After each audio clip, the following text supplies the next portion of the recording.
Olá, a equipe Porto Gente tem o prazer de estar hoje na Agência Nacional de Transportes Aquaviários, a ANTAQ, com o diretor-geral, o senhor Adalberto Tokarski. Senhor Adalberto, agradeço muito a atenção de nos receber aqui. Queria começar que o senhor falasse sobre as incumbências da agência pós-Lei 12.815 e pós o Decreto 9.048 editado esse ano. Veja só, após a Lei 12.815, trouxe para a ANTAQ a competência de fiscalizar, por exemplo, os arrendatários, os operadores portuários, como diz, todos os entes dentro dos portos públicos. E aí a gente percebeu o seguinte, que a gente poderia estar mais de perto, fiscalizando o porto público. E isso a gente fez, e principalmente para poder estar lá dentro do porto, nós colocamos 12 postos da ANTAQ. Nós temos 14 unidades regionais no Brasil inteiro e agora 12 postos nos portos, dentro dos portos. Isso veio, vamos dizer assim, aprimorar, eu acho que deu uma eficiência maior à fiscalização e a gente estava vendo de perto, por exemplo, se tem um buraco ele começou, se você tampa mais rápido, logo no início não tem consequência. E somado a isso aí, nós, ao invés de cara soltar um auto de infração, nós criamos o Instituto da Notificação. Então, a gente via alguma coisa, por exemplo, num terminal, caiu um muro, lá tem que estar segregado. Você dava um prazo, você tem aí uma semana para arrumar. Arrumou, acabou, não abriu o processo, nada. Então, assim, tornou-se mais eficiente. E a gente está vendo que dentro dos portos públicos, a própria prestação do serviço melhorou. Por exemplo, o caso das filas de caminhões. Acabaram. Por que acabaram? Primeiramente, no Porto Santos, que tinham grandes filas. Agora, isso foi um produto não só da ANTAQ, coordenado pelo Ministério dos Transportes, com a CODESP, o Governo do Estado de São Paulo, a ANTAQ, a NTT, fizeram um sistema em que o caminhão, ele precisa estar, vamos dizer assim, conectado a um sistema e que vai autorizar ele. Feito isso aí, nós readequamos o nosso normativo e colocamos infrações para, se tivesse, por exemplo, formando uma fila no terminal. E multamos alguns. E aí o que aconteceu? Acabou. Tudo está programado, não vem ninguém sem autorização, e é assim que deve ser. E a Lei 12.815, ela já trouxe algumas inovações, por exemplo, não exigir a preponderância da carga própria. O que fez até os dias de hoje? Antes nós tínhamos lá 120 terminais, 122 terminais de uso privado. E com a nova lei, isso veio para 192. Aumentou mais do que 50%. Então, assim, abriu e hoje nós temos o oferecimento de infraestrutura, tá, portuária, com esses TUPs, já passamos de 190. A maioria desses aí já estão operando, mas na sua plenitude no ano que vem, no outro, assim por diante que vai acontecer. Aí trouxe mais trabalho para a ANTAQ. Porque além da gente fiscalizar mais TUPs, nós passamos a praticamente triplicar o número de entes dentro dos portos organizados. Mas eu acho que isso está indo muito bem. Agora, já com o decreto 9.048, que trouxe várias inovações.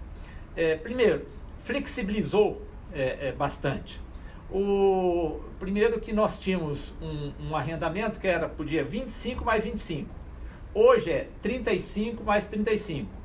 E também flexibilizou que não precisa ser feito só um aditivo, vamos dizer assim. Você pode pegar 20 anos, depois mais 10, até 70 anos. Isso é importante, por exemplo, no momento de dificuldade econômica.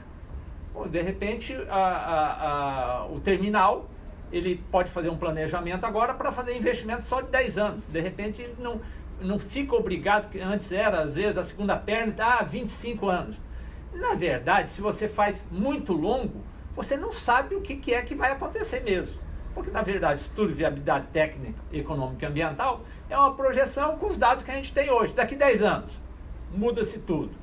Então, com o decreto 9.048, ele trouxe essa inovação, flexibilizando. Então, nós vamos ter um pouquinho mais de trabalho? Ótimo! A gente quer o seguinte, que esteja funcionando bem os portos, principalmente os portos públicos e os TUPs. No caso específico, também desburocratizou a questão da outorga de um TUP, por exemplo. Antes, dava entrada na ANTAC, depois ia para a CEP, voltava para a ANTAC, daí ia para a CEP, antiga, que hoje é SNP, e no final iria para o Ministério dos Transportes para assinar. Agora não. Na verdade, vai só buscar um posicionamento, uma aderência daquela área junto à SNP, todo o processo daí vai ser analisado pela ANTAC, e aí ele já sai pronto para o ministro assinar. Então, vamos dizer, o que se gastava, em média, aí, 1 ano e meio, 2 anos, a gente pretende gastar no máximo 6 meses. Bom, Adalberto, o senhor falou dos terminais de uso privado. Se você observar os anuários estatísticos da ANTAC, houve grande aumento na movimentação física e houve também um crescimento no número desses terminais, como você mesmo abordou. O futuro do porto público está comprometido, na sua visão? Eu acho que não. Esse decreto 9.048 flexibilizou também para o porto público. Veja só, os investimentos que um terminal, por exemplo, ele encerrou uma primeira perna dele de 15 anos e vai fazer, de repente, mais 15 anos. E vamos supor que ele já esteja com equipamentos modernos e tal, não tem praticamente no que investir, ou pouco a investir no terminal. O decreto, ele trouxe a possibilidade de esse investimento, de repente, ele precisa investir 40 milhões para chegar nesses 15 anos. Ele pode investir fora da área agora. É a autoridade portuária que vai falar, e naturalmente se passa pela ANTAC e tal, mas flexibilizou. De repente a gente vai ter investimentos lá dentro do porto. O fato também de você poder ter sucessivas vezes fazer o reequilíbrio facilita também. E eu vejo o seguinte, há muito isso de falar assim, escuta, o TUP, ele tem a vida própria dele, numa área que ele adquiriu. Agora, quem vai para um porto público, ele vai praticamente onde tem um condomínio funcionando, e que tem a autoridade portuária hoje, que é um representante que o governo federal indica, para coordenar aquilo.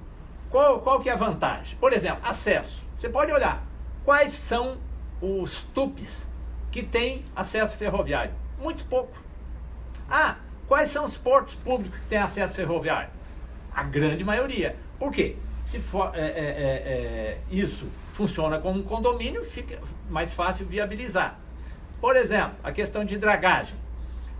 Porto público tem inúmeros terminais, cobram a tarifa para isso e tem como viabilizar para todo mundo. O privado, ele vai fazer sozinho. Então, às vezes ele vai ter que arcar com um grande custo. E não só isso. Todos os terminais nos portos públicos são privados. Você fala, mas tem operação ainda pública nos portos públicos? Tem, residual. Tá? É residual. Então, na verdade, você você tem o quê? Terminais privados dentro dos portos públicos competindo com terminais privados. Então, existe vantagem de um lado e existe vantagem do outro. A lei flexibilizou, eu acho que acertadamente, porque é o seguinte, nós precisamos de infraestrutura portuária, oferecer mais infraestrutura portuária. A gente está oferecendo dentro do porto público? Sim. Há um trabalho coordenado pelo Ministério do Transporte e junto com a PPI, no sentido, e aí utilizando a empresa de planejamento logística para fazer a revisão ou elaboração de EVTEAs, nós estamos colocando cada vez mais agora, mais áreas dentro dos portos públicos, oferecendo para o privado participar. Então, por que participam dentro do porto público? Vão concorrer? Porque exatamente, normalmente, o pier já está pronto, tá? Se não tem, às vezes é só complementar, e aí tem os acessos rodoviário, ferroviário. Vai fazer um TUP. De repente você tem que viabilizar todo aquele acesso que vamos dizer assim, é muito dinheiro a mais. Investimento caríssimo. Exato. Então tem vantagens e desvantagens para todos os lados. Nesse ambiente concorrencial entre portos públicos, TUPs, como fica o papel da ANTAC na regulação? E eu quero acrescentar um pouco mais. Como reduzir a burocracia no setor portuário e logístico brasileiro diante da implantação de tecnologia, diante de acordo entre as agências reguladoras que trabalham aqui no país? Eu vou falar um pouquinho do todo. Primeiro, o seguinte, nós estamos agora buscando algumas ferramentas para a gente poder fazer a regulação. A Superintendência de Desenvolvimento da ANTAC está acabando de elaborar uma pesquisa de satisfação dos usuários